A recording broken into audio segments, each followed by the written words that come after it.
Tomorrow, in a world gone mad. Byron Kennedy and I decided to make a feature film. Now, I thought if you're really prepared, the film automatically would follow.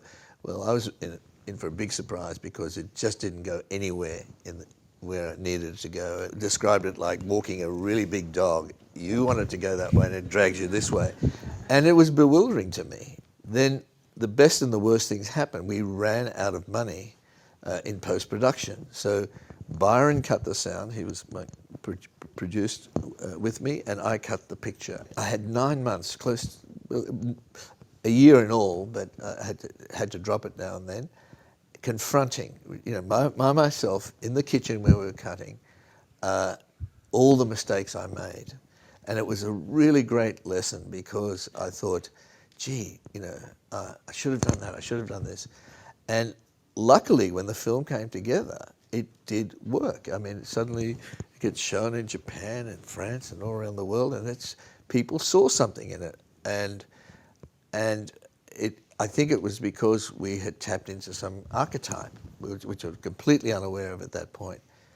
So when the opportunity came up to do a second one, I was able to do all the things that I had learnt from that experience. So the second film, I think very perceptive actually, was quite a big shift, both in the themes of the story and in the techniques. And in fact, the first movie was really, for me, a very brutal experience in terms of creativity. I really thought I wasn't cut out to make movies. And then the second movie, even though it was much more physically demanding, we had more budget, but for complexity of reasons, we didn't have a lot of time.